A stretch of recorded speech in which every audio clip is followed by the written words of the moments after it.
नमस्कार मित्रांनो, लक्ष्मी निवास 8 नोव्हेंबर भागामध्ये अंगठीमुळे जानू येते विश्वासमोर. तर घडतं असं, भावना घरी येऊन जाते.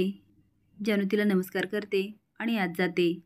पण तेव्हापासनं ती खूप सैरभैर होते आणि म्हणते, हे तर सासवड आहे, म्हणजे मी माझ्याच लोकात आली आहे. भावनाताई माझ्यासमोर होती तरी मी बोलू नाही शकले. हे देवा, तू माझी किती परीक्षा बघणार.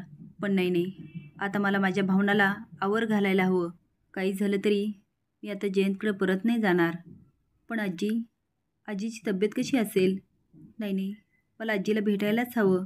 जयंतने तिला काही केलं नसेल ना? आता विश्वा आणि सईच्या सुपारीची तयारी होते. ते आता दोघं पूजेला बसतात. गुरुजी म्हणतात, सोन्याची अंगठी द्या. आता ललिता बोटात शोधायला लागते. तेवढेच जानू म्हणते, काकू माझ्याकडे आहे ना सोन्याची अंगठी? ललिता म्हणते, अरे हो, तनूकडे आहे ना. आता जानू बोटातून घाईघाईत सोन्याची अंगठी काढते. याचं सईला खूप कौतुक वाटतं, कारण जानू कुठलाही मागचा पुढचा विचार करत नाही आणि स्वतःची सोन्याची अंगठी देऊन टाकते. याचं विश्वाच्या वडिलांना पण खूप कौतुक वाटतं. जानू म्हणते, काकू अंगठी. ललिता म्हणते, अगं दे ना तू. ते आता द्यायला जात असते, पण खाली काहीतरी पडलेलं असतं. आता ते पायात घुसणार. तेवढ्यात विश्वा ओढून घेतो. जानू आता समोर येते आणि अंगठी देते. पण विश्वाला मात्र जानूची खूप आठवण येते असते. ती जवळ आल्यानंतर त्याला जाणीव होते आणि तो डोळे झाकून जानूला अनुभवत असतो. पण तेवढ्यात जानू बघते की समोर विश्वा. त्याला बघून जानूच्या पायाखालची जमीनच सरकते.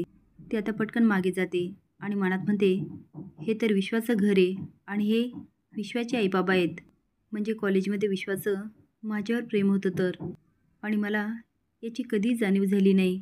अरे देवा, हे भलतंच काय घडून बसलं. ते आता सईकडे बघत म्हणते, विश्वाला सईसोबत लग्नच नाही करायचं. आणि सई बिचारी किती चांगली मुलगी आहे, पण या सगळ्यामध्ये विश्वाची पण काही चुकी नाही. आता जानू विचार करत असते आणि विश्वाचे वडील तिच्याकडे बघत असतात आणि म्हणते, बाळा कसला विचार करतेस?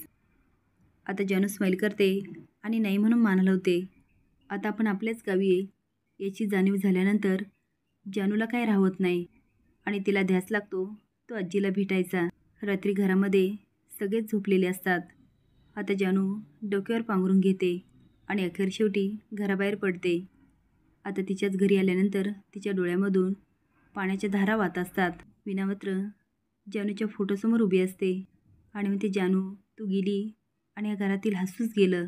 तू बघतेस ना गं, आईबाबांची अवस्था कशी झाली. मी त्यांना किती हसवण्याचा प्रयत्न करते, पण ते हसतच नाही. पण हे पण तेवढंच खरं आहे म्हणा, तुझी जागा मी थोडी घेऊ शकते. तेवढे जानू आत यायचा प्रयत्न करते आणि आवाज होतो. वीणा म्हणते, अरे हा आवाज कसला? आणि विचारते, कोण आहे तिकडे? ते आता दार उघडते, पण जानू दारामागे पटकन लपून घेते. वीणा म्हणते, मांजरे वाटतं, आणि झोपायला जाते. आता जानू हळूच आत येते आणि आतलं दृश्य बघून तिच्या पायाखालची जमीनच सरकते. ती म्हणते, माझ्या फोटोला हार? म्हणजे सगळ्यांनी मान्य केलं तर मी या जगात नाही आहे. पण आईची काय अवस्था झाली असेल? ती आता आजीच्या खोलीत जाते. आजीची अवस्था बघून तिला खूप रडायला येतं, पण आजी सुखरूप आहे हे बघून पण जानूला खूप समाधान वाटतं. ती आता आजी शेजारी बसते आणि हातात हात घेते आणि विचारते, आजी कशी आहेस गं तू? माझ्यामुळे तुला खूप त्रास झाला ना? हे जे काय झालं ना ते जयंतमुळे. तुझी अवस्था त्यानेच केली. आता तूच सांग, मी त्याला कसं माफ करू? आतापर्यंत कोमात गेलेली आजी जानूचा आवाज ऐकून पटकन डोळे उघडते आणि तेवढ्यात लक्ष्मी आवाज देते, जानू जानू, माझी जानू आली का?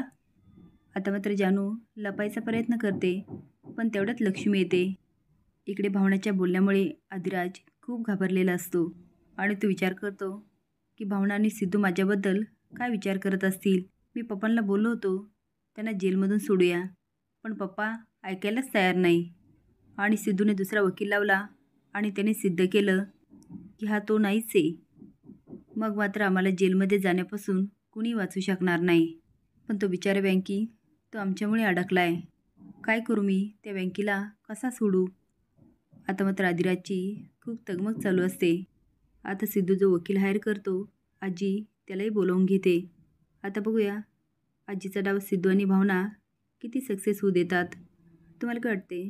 जानू आणि लक्ष्मीने भेटायला हवं का हे कमेंट बॉक्समध्ये नक्की सांगा. नवीन अपडेट जाण्यासाठी लाईक आणि सबस्क्राईब करा. धन्यवाद.